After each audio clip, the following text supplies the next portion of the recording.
হয়, যি সময়ত একাংশ যুৱক-যুৱতীয়ে চাকৰিৰ পিছত ধাৱমান হোৱা দেখা যায়, সেই একে সময়তে এগৰাকী ব্যক্তিয়ে নিজৰ কৃষি বিপ্লৱৰ যোগেদি এক উল্লেখনীয় পদক্ষেপ গ্ৰহণ কৰিছে। মই বৰ্তমান উপস্থিত আছো বাইহাটা চাৰিআলিৰ অন্তৰ্গত বিহতিয়া বৰগাঁৱত। মোৰ লগত এগৰাকী বিশেষ ব্যক্তি আছে। আমি পোনে পোনে তেখেতৰ ওচৰলৈকে যাব বিচাৰিম। আচলতে তেখেতে প্ৰায় 10 বিঘা মাটিত এইবাৰ বড়ো ধানৰ খেতি কৰিছে। আমি তেখেতৰ পৰা জানিবলৈ চেষ্টা কৰিম আচলতে কেনেদৰে এই কাৰ্য তেখেতে হাতত লৈছে বা কেনেদৰে তেওঁৰ মনলৈ এই ধাৰণাটো আহিল। হয়, নমস্কাৰ। মোৰ নাম ৰফিকুল হক।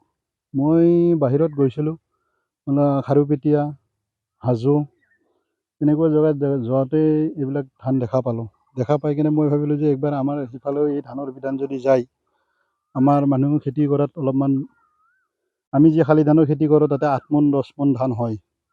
সেইটো কাৰণে এই খেতিটো 30 মোন 35 মোন ধান হয় বুলি কৈছে। সেইটোৰ পৰা একবাৰ এই খেতিটো কৰি চালোঁ। কিন্তু হয়, সঁচাতে এই খেতিটো সঁচা, উৎপন্ন বেছি ভাল হয়। ইয়াতে মোৰ এই খেতিত নাই বুলি ক'লেও 28 মোন 30 মোন ধান থাকিব। আপুনি প্ৰথমবাৰৰ বাবে বড়ো ধানৰ খেতি হয়, কৰিছেনে? প্ৰথমবাৰৰ বাবে কৰিছোঁ। আমি নিশ্চয়কৈ আপোনালোকক ইয়াৰে সামগ্ৰিক পৰিৱেশ দেখুৱাবলৈ চেষ্টা কৰিম। আচলতে কিদৰে প্ৰায় 10 বিঘা মাটিত তেখেতৰ নিজৰ প্ৰচেষ্টাত আচলতে এইদৰে খেতিডৰা গঢ়ি তুলিছে।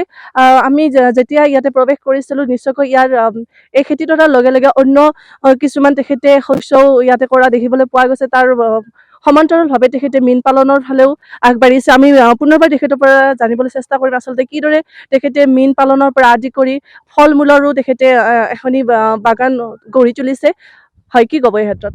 এই ক্ষেত্ৰত ক'বলগীয়া মোৰ নাই। মই এইটো তাৰমানে নিজৰ চখৰ কাৰণে এইটো কৰি থাকোঁ, আৰু এইটো মই চখ বুলি নহয়, এইটো তাৰমানে ইয়াৰ পৰা কিবা অলপ আহেও, আৰু মই ঘৰৰ নিজৰ খেতি খাওঁ, সেইটোৱে মোৰ এটা গৌৰৱ। তাৰমানে মই বেলেগত যাই কিনে এইটো বস্তু কিনি কিনে খাব নালাগে, মই ঘৰতে উৎপন্ন কৰি খাব পাৰোঁ।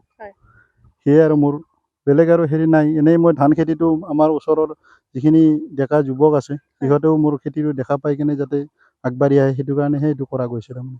হয়, নিশ্চয়কৈ যি সময়ত একাংশ যুৱক যুৱতীয়ে কেৱল চাকৰিমুখী হোৱা দেখা যায়, তাৰে সমান্তৰালভাৱে তেখেতে যি এক উদ্যমী প্ৰচেষ্টা হাতত লৈছে, আমি সঁচাকৈ তেখেতৰ পৰা বিভিন্ন ধৰণৰ বৰ্তমান যুৱ প্ৰজন্মই এক নতুন নিদৰ্শন পাব বুলি আমি আশা কৰিছোঁ।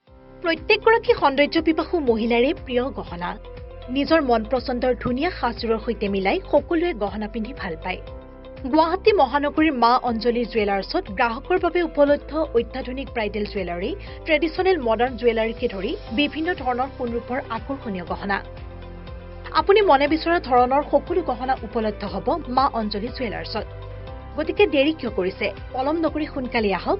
আমাৰ ঠিকনা মা অঞ্জলি জুৱেলাৰ্ছ, জয়ানগৰ 6 মাইল, চুকাপা ভৱনৰ সমীপত, গুৱাহাটী। আমাৰ ফোন নম্বৰ 9864365392, 3613563718।